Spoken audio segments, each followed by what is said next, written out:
Mason and Johnny from DMA'S, welcome to australianmusician.com.au. The album is out on Feb 26. It's called Hill's End. Right. What's the title refer to? Oh, it's the first song Tommy and I ever wrote together. Before I was playing in another band with him, so it's a bit of a tip of the hat to that. It's kind of like where it all It's kind of not on began. the record though. That song isn't. No, It'll probably be on the second one. it'll be on the next record. Confusing. It's confusing, but I don't mind it. I kind of like, because we're still working on it, even though it was the first song we ever wrote with. Mason's brought some amazing parts to it now, and we're still kind of putting the production aspects of it together.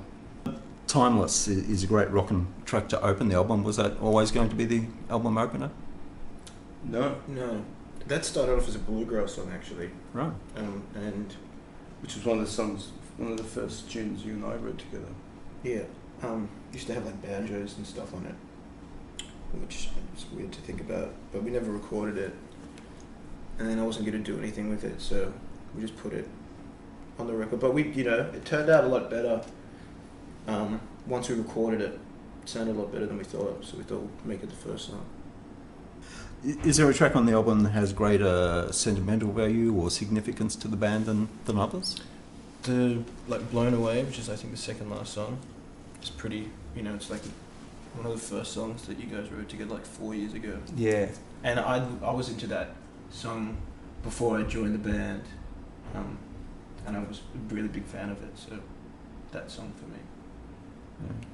There's also a song called Step Up the Morphine as well, which is, for me personally, it's kind of more of a reflection on, I guess on life just after my grandma had passed away, and I'd never had someone close to me pass away before, so kind of thinking about stuff and whatnot. So I was kind of happy that song turned out well because, for that reason, it brings a lot of memories. The track Blown Away has some interesting percussion happening in the background. How did that come about? Before we signed to IOU, Johan wanted to get us to get a live band together just to make sure that it wasn't really terrible live. And before that, all the drums were like drum machine kind of thing. So it was all like electronic beats with synths and stuff, which is originally how the band was to sound. Then when we got the live act together, it changed quite a lot. Turned it a lot more rock and roll. Yeah, it was just easier for us to use just real drums and stuff than to bother with.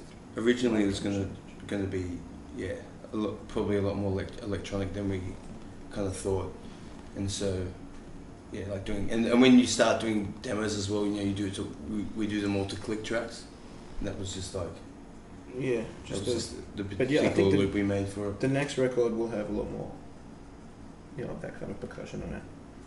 Mason, you use a master sound. Was that the guitar you used mostly on the album as well? Yeah, but I don't use that anymore. I got an old Mustang from like 91 or something. Recently put like different pickups in it. I'm using that, and Gibson CS339, which is really cool. They're kind of like the 335, but a smaller body. I had a look at Dylan Adams' Facebook page. He had some photos from the sessions, and Mason, you were fiddling with a pedal board. Was they all your pedals in that board? Well, they're mainly Johnny's. Okay. Well, they're all Johnny's. Yeah. I use it. Well, we've just kind of the thing is because the production and the writing was such a big aspect, but we weren't playing live. But we knew that we wanted to make this kind of these ethereal sounds and noisier music. We all just kind of share the gear. We kind of share. Even Joel uses a bunch of other pedals. But for a long time, we kind of shared the pedal board because obviously I don't play electric live, but do lots of in the studio. We just share a lot of that. Was there any particular pedals you used more than others on the album? I used that the Line 6 thing quite a bit. Yeah, the Line 6 DL4. And a Tube Screamer. Classic Tube Screamer overdrives. The TC Electronic Reverb. That Jupiter Fuzz that you moved on from now. Yeah. That was alright.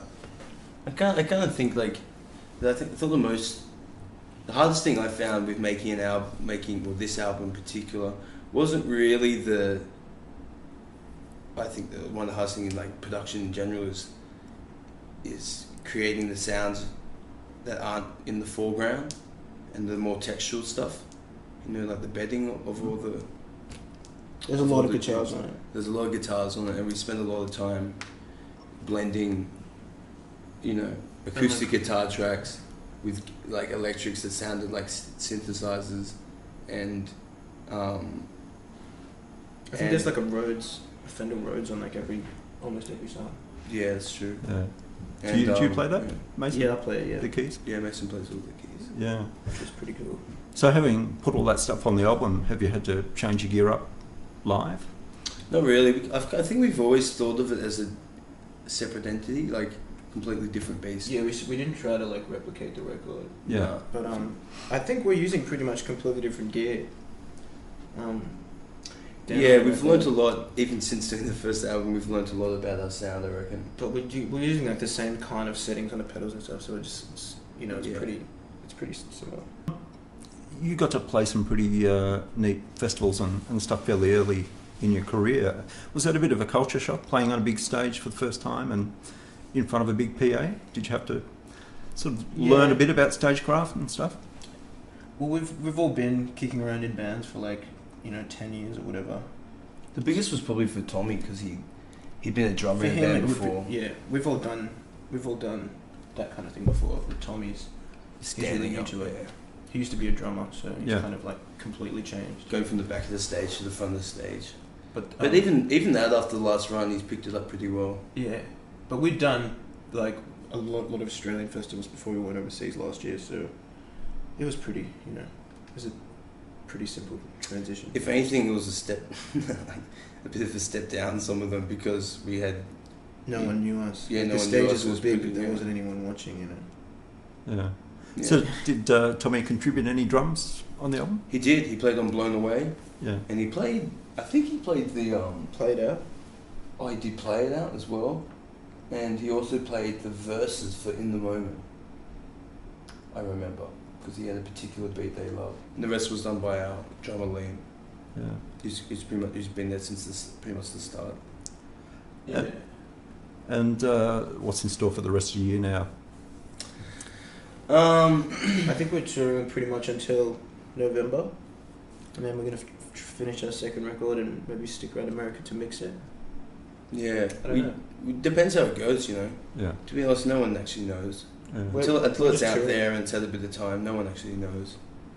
Yeah. So, I guess we'll see what the response is like. But I think the main focus for us, I feel like with a live show, especially at the end, I think we did like over 70 gigs in 6 months last year. And once the show gets to that level, it's kind of nice because it's become second nature. You can be more creative or just like laid back when you're playing the shows, and you're not overthinking it, and you just like, it's very natural. But the main focus for us is to be able to learn how to write on the road as well. Even though we could potentially record a second album now, we still want to bring as many tracks as we can, probably, and so to learn how to properly do that, I think is important for the next one. All right, guys, thanks for your time. Hey, thanks, man. Thank you.